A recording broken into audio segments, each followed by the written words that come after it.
Welcome back to my YouTube channel. ಎಲ್ಲರೂ ಹೇಗಿದ್ದೀರಾ? Hope ಎಲ್ಲರೂ ಚೆನ್ನಾಗಿದ್ದೀರಾ ಅನ್ಕೊತೀನಿ. ಇವತ್ತು ಮಾರ್ನಿಂಗ್ ಟಿಫನಿಗೋಸ್ಕರ ಹೊಂದಲ್ಗ ಸೊಪ್ಪನ್ನ ತೊಗೊಬಂದಿದ್ದೆ ಮಾರ್ಕೆಟಿಂದ. ಸೊ ನಾನು ಮನೇಲಿ ಹಾಕೊತಾ ಇದ್ದೆ, ಬಟ್ ಅದು ಯಾಕೋ ಬರ್ತಾ ಇಲ್ಲ. ಹಾಗೆ ಒಣಗಿ ಹೋಗ್ತಾ ಇದೆ. ಸೊ ಹಾಗಾಗಿ ಮಾರ್ಕೆಟಲ್ಲಿ ತೊಗೊಬಂದೆ. 2 ಗುಡ್ಡೆ ಅಂದರೆ ₹10 ಒಂದು ಗುಡ್ಡೆ ಥರ ಮಾರ್ತಾ ಇರ್ತಾರೆ. ಸೊ ಮಾರ್ಕೆಟಲ್ಲಿ ಮಾರ್ನಿಂಗ್ ಟೈಮ್ ಹೋದರೆ ಫ್ರೆಶ್ಶಾಗಿ ನಮಗೆ ಹೊಂದಲ್ಗ ಸೊಪ್ಪು ಈ ಥರ ಎಲ್ಲ ಹಳ್ಳೀಲಿ ಜಮೀನಲ್ಲಿ ಬೆಳೀತಾರಲ್ಲ ಆ ಸೊಪ್ಪೆಲ್ಲ ಸಿಗುತ್ತೆ.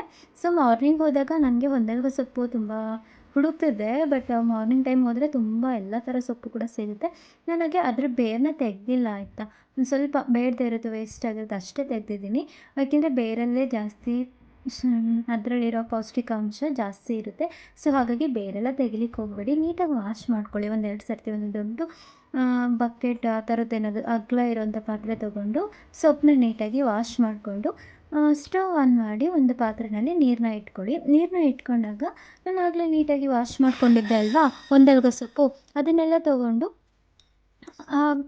ನೀರಿಟ್ಟಿರ್ತೀವಲ್ಲ ಆ ನೀರೊಳಗಡೆ ಮಿಕ್ಸ್ ಮಾಡಿ ಅದು ಸ್ವಲ್ಪ ಸಾಫ್ಟ್ ಆಗಬೇಕು ಸೊಪ್ಪು. ಯಾಕೆಂದರೆ ಬೇರೆಲ್ಲ ಇರುತ್ತಲ್ಲ ಅದು ರುಬ್ಬುವಾಗ ಹಾಗೆಯೇ ಸಿಕ್ಬಿಡುತ್ತೆ. ಬೇರೆಲ್ಲ ತಿನ್ನಲಿಕ್ಕೆಲ್ಲ ಅಷ್ಟು ಇಷ್ಟ ಆಗಲ್ಲ. ತುಂಬ ಸ್ಮ್ಯಾಶ್ ಆದರೆ ತುಂಬಾ ಚೆನ್ನಾಗಾಗುತ್ತೆ. ಸೊ ಹಾಗಾಗಿ ನಾನು ಇವತ್ತು ಹೊಂದಲ್ಗ ಸೊಪ್ಪಿಂದು ಚಟ್ನಿನ ಮಾಡ್ತಾಯಿದ್ದೀನಿ. ಆಲ್ಮೋಸ್ಟು ಇಡ್ಲಿ, ದೋಸೆ ಹಾಗೆ ರೊಟ್ಟಿ ಈ ಥರದಕ್ಕೆಲ್ಲ ತುಂಬಾ ಚೆನ್ನಾಗಿರುತ್ತೆ. ನಮ್ಮ ಮನೇಲಂತೂ ಈ ಚಟ್ನಿ ಮತ್ತು ದೊಡ್ಡ ಪತ್ರೆ ಚಟ್ನಿ ಅಂದರೆ ಮಕ್ಳಿಗೆ ತುಂಬ ಇಷ್ಟ ಆಗುತ್ತೆ. ಇಡ್ಲಿ ಜೊತೆ ಒಳ್ಳೆ ಕಾಂಬಿನೇಷನ್ ಆಯಿತಾ. ನೀವು ಕೂಡ ಒಮ್ಮೆ ಟ್ರೈ ಮಾಡಿ ನೋಡಿ. ಇದು ಈ ಥರ ಸಾಫ್ಟಾಗಿ ಬೇಯಬೇಕಾಗುತ್ತೆ ಸೊಪ್ಪು. ಹಾಗೆಯೇ ನಾನಿಲ್ಲಿ ಪಕ್ಕದಲ್ಲಿ ಸ್ವಲ್ಪ ಅದಕ್ಕೆ ಬೇಕಾಗಿರೋಂಥ ಮಸಾಲೆನ ಹುರ್ಕೊತಾ ಇದ್ದೀನಿ. ಮತ್ತು ನಾನು ಅದೇ ಪ್ಯಾನನ್ನು ಇಟ್ಟು ಅದಕ್ಕೆ ಸ್ವಲ್ಪ ಆಯಿಲ್ನ ಹಾಕಿ ಕಡಲೆಬೀಜ ಒಂದು ಕಪ್ಪಷ್ಟು ಕಡಲೆಬೀಜ, ಹಾಗೆ ಒಂದು ಅರ್ಧ ಟೇಬಲ್ ಸ್ಪೂನ್ ಕಡಲೆಬೇಳೆ ಮತ್ತು ಅದಕ್ಕೆ ಬೇಕಾಗಿರೋಂಥ ಇಂಗ್ರೀಡಿಯೆಂಟ್ಸ್ಗಳನ್ನ ನಾನಿಲ್ಲಿ ಹೇಳ್ತಾ ಹೋಗ್ತೀನಿ. ಬಿಳಿ ಎಳ್ಳು ನಿಮ್ಮ ಹತ್ರ ಇಲ್ಲಾಂದರೆ ಕಪ್ಪೆಳ್ಳು ಕೂಡ ನೀವು ಆ್ಯಡ್ ಮಾಡ್ಕೋಬೋದು. ಸ್ವಲ್ಪ ರೋಸ್ಟ್ ಆದಮೇಲೆ ನಾನು 1 ಕಪ್ಪಷ್ಟು ಈರುಳ್ಳಿನ ಆ್ಯಡ್ ಮಾಡ್ಕೊತಾ ಇದ್ದೀನಿ. ಸೊ ಈರುಳ್ಳಿನ ಆ್ಯಡ್ ಮಾಡಿಕೊಂಡು ಅದನ್ನು ಕೂಡ ಒಂದು 5 ನಿಮಿಷ ಬ್ರೌನ್ ಕಲರ್ ಬರೋ ತನಕ ಫ್ರೈ ಮಾಡ್ಕೋಬೇಕಾಗುತ್ತೆ. ಒಂದು ಸ್ವಲ್ಪ ಅರಿಶಿನದ ಪುಡಿ, ಒಂದು ಅರ್ಧ ಟೇಬಲ್ ಸ್ಪೂನಷ್ಟು ಅರಿಶಿನದ ಪುಡಿ ಮತ್ತು 1 ಕಪ್ಪು ಕಾಯಿ ತುರಿನ ನಾನಿಲ್ಲಿ ಆ್ಯಡ್ ಮಾಡ್ಕೊತಾ ಇದ್ದೀನಿ. ಸೊ ತುಂಬಾ ಚೆನ್ನಾಗಿರುತ್ತೆ. ನೀವು ಒಮ್ಮೆ ಟ್ರೈ ಮಾಡಿ ಆಯಿತಾ. ನೀಟಾಗಿ ಫ್ರೈ ಆಗಿದೆ.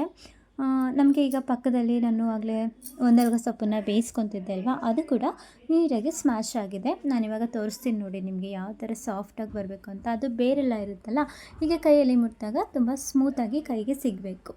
ಸೊ ಇದಾದಮೇಲೆ ನಾನಿವಾಗ ಮಸಾಲೆನ ಹುರಿದು ಇಟ್ಕೊಂಡಿದ್ದೆ ಅಲ್ವಾ, ಸ್ವಲ್ಪ ಕೂಲಾಗೋಗ್ಬಿಟ್ಟಿದೆ. ಸೊ ಅದು ಕೂಡ ಆದಮೇಲೆ ನಾನಿಲ್ಲಿ ಅದನ್ನು ನೀಟಾಗಿ ಮಿಕ್ಸಿ ಮಾಡ್ಕೋಬೇಕಾಗುತ್ತೆ.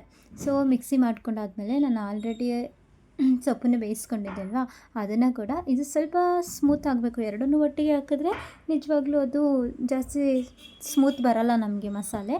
ಸೊ ತಿನ್ನಲಿಕ್ಕೂ ಅಷ್ಟು ಚೆನ್ನಾಗಾಗೋದಿಲ್ಲ. ಸೊ ಹಾಗಾಗಿ ಸ್ವಲ್ಪ ತರಿ ಥರ ರುಬ್ಕೊಂಡು ಆದಮೇಲೆ ಸೊಪ್ಪನ್ನು ಆ್ಯಡ್ ಮಾಡ್ಕೋಬೇಕಾಗುತ್ತೆ. ಸ್ವಲ್ಪ ಹುಣಸೆಹಣ್ಣನ್ನು ಕೂಡ ನಾನಿಲ್ಲಿ ಆ್ಯಡ್ ಮಾಡ್ಕೋತಾ ಇದ್ದೀನಿ, ನಿಂಬೆಹಣ್ಣು ಗಾತ್ರದಷ್ಟು. ಹಾಗೆ ಮನೆಯಲ್ಲೇ ಮಾಡಿರೋಂತಹ ಖಾರದ ಪುಡಿನ ಕೂಡ ನಾನಿಲ್ಲಿ 1.5 ಟೇಬಲ್ ಸ್ಪೂನಷ್ಟು ಆ್ಯಡ್ ಮಾಡ್ತಾಯಿದ್ದೀನಿ. ಹಾಗೆಯೇ ನೀರನ್ನು ಆ್ಯಡ್ ಮಾಡಿ ಅದನ್ನು ಗ್ರೈಂಡ್ ಮಾಡ್ಕೋಬೇಕಾಗುತ್ತೆ. ನೋಡಿ ನಾನಿವಾಗ ಗ್ರೈಂಡ್ ಮಾಡಿ ನಿಮಗೆ ತೋರಿಸ್ತೀನಿ. ಹಾಗೆ ಇದು ಗ್ರೈಂಡ್ ಮಾಡಿ ಕೂಡ ಆಗಿದೆ. ನೋಡಿ ಎಷ್ಟು ಚೆನ್ನಾಗಿದೆ. ಈ ಕಲರಲ್ಲೇ ಗೊತ್ತಾಗ್ತಿದೆ ನಿಮಗೆ. ಮಸಾಲೆ ಅಂತೂ ಸಖತ್ತಾಗಿ ಅದು ಸ್ಮೆಲ್ಗೆ ತುಂಬ ಚೆನ್ನಾಗಿ ಬರ್ತಾಯಿತ್ತು. ಸೊ ಸಾರಿ, ನಾನಲ್ಲಿ ಬೆಳ್ಳುಳ್ಳಿ ಹೇಳೋದನ್ನು ಮರೆತುಬಿಟ್ಟೆ. ಬೆಳ್ಳುಳ್ಳಿನ ಕೂಡ ಹಾಕಿ ರುಬ್ಕೊಂಡಿದ್ದೀನಿ. ಸೊ ಹಾಗಾಗಿ ಇವಾಗ ನಾನು ಆಲ್ರೆಡಿ ಬೇಯಿಸಿ ಇಟ್ಕೊಂಡಿದ್ದೆ ಅಲ್ವಾ ಸೊಪ್ಪು, ಹೊಂದಲ್ಗ ಸೊಪ್ಪು, ಅದನ್ನು ಹಾಕಿ ನೀಟಾಗಿ ಗ್ರೈಂಡ್ ಮಾಡ್ಕೋಬೇಕು. ತುಂಬ ಸ್ಮೂತಾಗಿ ಬರಬೇಕಾಯ್ತಾ, ಇಲ್ಲಾಂದರೆ ಅದು ಬೇರೆಲ್ಲ ಇರುತ್ತಲ್ಲ ಅದು ಹಾಗಾಗಿ ಸಿಗ್ತಿರುತ್ತೆ. ಯಾಕೆಂದರೆ ಅದು ಸೊಪ್ಪನ್ನ ನಾವು ನೀರಲ್ಲಿ ಬೇಯಿಸಿರ್ತೀವಲ್ಲ, ತುಂಬ ಟೈಮ್ ಬೇಯಿಸಬೇಕಾಗುತ್ತೆ. ಒಂದು 20 ನಿಮಿಷ ಆದರೂ ಸೊಪ್ಪನ್ನ ನೀಟಾಗಿ ಬೇಯಿಸ್ಕೊಬೇಕಾಗುತ್ತೆ. ಹಾಗೆ ಅದು ರುಬ್ಕೊಂಡಿದ್ದಾಗಿದೆ. ನಾನಿವಾಗ ಪಕ್ಕದಲ್ಲಿ ಒಂದು ಪ್ಯಾನ್ನ ಇಟ್ಟು ಒಂದು 2 ಟೇಬಲ್ ಸ್ಪೂನಷ್ಟು ಆಯಿಲ್ನ ಆ್ಯಡ್ ಮಾಡಿ ಅದಕ್ಕೆ ಸಾಸಿವೆ, ಕರಿಬೇವು, ಒಣಮೆಣಸಿನ್ಕಾಯಿ, ಈರುಳ್ಳಿ, ಸ್ವಲ್ಪ ಇಂಗನ್ನ ಆ್ಯಡ್ ಮಾಡಿ ನೀಟಾಗಿ ಬ್ರೌನ್ ಕಲರ್ ಬರೋವರೆಗೂ ಫ್ರೈ ಮಾಡ್ಕೋಬೇಕಾಗುತ್ತೆ. ಇದು ಈ ಥರ ಫ್ರೈ ಮಾಡ್ಕೊಂಡಾದಮೇಲೆ ನಾನು ಆಗಲೇ ರುಬ್ಬಿ ಇಟ್ಕೊಂಡಿದ್ದೆ ಅಲ್ವಾ ಮಸಾಲೆ, ಅದನ್ನು ಕೂಡ ನಾನಿವಾಗ ಇದಕ್ಕೆ ಮಿಕ್ಸ್ ಮಾಡಬೇಕಾಗುತ್ತೆ. ನೋಡಿ, ಇಂಗು ಕೂಡ ಹಾಕ್ಕೊಳ್ಳಿ. ಹಿಂಗೆ ಹಾಕಿದ್ರೆ ತುಂಬ ಒಳ್ಳೆ ಟೇಸ್ಟ್ ಬರುತ್ತೆ ಆಯಿತಾ. ಸೊ ಹಾಗಾಗಿ ಹಿಂಗನ್ನು ಕೂಡ ಹಾಕೊಬೇಕಾಗುತ್ತೆ. ನಾನಿವಾಗ ರುಬ್ಬಿರೋವಂಥ ಮಿಶ್ರಣನ ಆ್ಯಡ್ ಮಾಡ್ತಾಯಿದ್ದೀನಿ. ಇದನ್ನು ಆ್ಯಡ್ ಮಾಡ್ಕೊಂಡಾದಮೇಲೆ ಸ್ವಲ್ಪ ನಿಮಗೆ ಎಷ್ಟು ಕನ್ಸಿಸ್ಟೆನ್ಸಿ ಯಾವ ಥರ ಬೇಕೋ ಅಷ್ಟು ಪ್ರಮಾಣದಲ್ಲಿ ನೀರನ್ನು ನೀವು ಆ್ಯಡ್ ಮಾಡ್ಕೊಳ್ಳಿ. ನಾನಿವಾಗ ನಮ್ಮ ಮನೆಯಲ್ಲಿ ಎಲ್ಲರೂ ಇಷ್ಟಪಡೋದ್ರಿಂದ ಸ್ವಲ್ಪ ಕನ್ಸಿಸ್ಟೆನ್ಸಿ ಸ್ವಲ್ಪ ತೆಳುವಾಗೇ ಇರಲಿ ಅಂತ ಹೇಳಿ ಮಾಡ್ಕೊತಾ ಇದ್ದೀನಿ. ಸೊ ಇಷ್ಟು ನೀರು ಹಾಕೊಂಡ್ರೆ ಸಾಕಾಗುತ್ತೆ. ಹಾಗೆಯೇ ಸ್ವಲ್ಪ ರುಚಿಗೆ ತಕ್ಕಷ್ಟು ಉಪ್ಪನ್ನ ಕೂಡ ಆ್ಯಡ್ ಮಾಡ್ತಾಯಿದ್ದೀನಿ. ಇಷ್ಟು ಆದಮೇಲೆ ಇದ್ರ ಜೊತೆಗೆ ನಾನಿವತ್ತು ಹೆಸರುಕಾಳು ದೋಸೆನ ಕೂಡ ನೆನ್ನೆನೇ ರುಬ್ಬಿ ಇಟ್ಕೊಂಡಿದ್ದೆ. 1 ಕಪ್ಪಷ್ಟು ಹೆಸರುಕಾಳು ಮತ್ತು 2 ಕಪ್ಪು ಅಕ್ಕಿ, ರೇಷನ್ ಅಕ್ಕಿ, ಹಾಗೆಯೇ ಒಂದು ಒಂದು ಚಿಕ್ಕ ಗ್ಲಾಸಲ್ಲಿ ಉದ್ದಿನಬೇಳೆ, ಕಡಲೆಬೇಳೆ ಮತ್ತು ಸ್ವಲ್ಪ ಅವಲಕ್ಕಿನ ಕೂಡ ನಾನಿಲ್ಲಿ ರಾತ್ರಿ ನೆನೆ ಹಾಕಿ ರುಬ್ಬಿ ಇಟ್ಟಿದ್ದೆ. ನೆನೆ ಹಾಕಿ ರುಬ್ಬಿಟ್ಟಿದ್ದೆ. ಅದನ್ನೇ ಕೂಡ ನಾನಿವಾಗ ದೋಸೆ ಮಾಡ್ಕೊತಾ ಇದ್ದೀನಿ. ದೋಸೆ ಕೂಡ ತುಂಬಾ ಚೆನ್ನಾಗಿ ಬಂದಿತ್ತು. ನನಗಂತೂ ಇದ್ರ ಜೊತೆಗೆ ಒಳ್ಳೆ ಕಾಂಬಿನೇಷನ್ ಅಂತ ಕೂಡ, ಹೆಲ್ತಿಗೆ ತುಂಬ ಒಳ್ಳೆಯದಾಯ್ತಾ.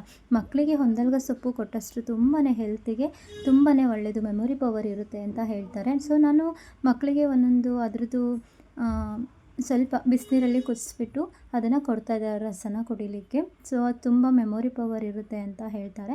ಸೊ ನಾನು ಅದಕ್ಕೆ ಆ ಸೊಪ್ಪುಗಳನ್ನ ಜಾಸ್ತಿ ಯೂಸ್ ಮಾಡ್ತೀನಿ. ನಮ್ಮ ಮನೇಲಂತೂ ಒಂದಲ್ಗ ಸೊಪ್ಪು ಮತ್ತು ದೊಡ್ಡಪತ್ರೆ ಚಟ್ನಿ ಅಂತೂ ತುಂಬ ಇಷ್ಟಪಟ್ಟು ತಿಂತಾರೆ.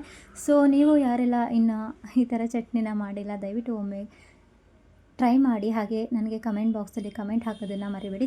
ಸಿಂಪಲಾಗಿ ಮಾಡ್ಕೊಳ್ಳುವಂತಹ ಚಟ್ನಿ ಇದಾಗಿರುತ್ತೆ. ಸೊ ಒಂದೆರಡು ಸೊಪ್ಪಿದ್ರೆ ಸಾಕು, ಆರಾಮಾಗಿ ಮಾಡ್ಕೊಬೋದು. ಬೆಣ್ಣೆ ಇದ್ದರೆ ಬೆಣ್ಣೆಲಿ ತಿನ್ನಿ ನೀವು.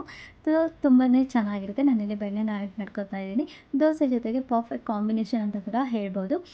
ಸೊ ಯಾರೆಲ್ಲ ಇನ್ನು ನನ್ನ ಚಾನಲ್ನ ಸಬ್ಸ್ಕ್ರೈಬ್ ಮಾಡ್ಕೊಂಡಿಲ್ಲ, ದಯವಿಟ್ಟು ಸಬ್ಸ್ಕ್ರೈಬ್ ಮಾಡಿಕೊಂಡು ನನಗೆ ಸಪೋರ್ಟ್ ಮಾಡಿ ಅಂತ ಹೇಳ್ತಾ ಇವತ್ತಿನ ವೀಡಿಯೋನ ಮುಗಿಸ್ತಾ ಇದ್ದೀನಿ. ಬಾಯ್ ಎಲ್ರಿಗೂ. Thanks for watching my video.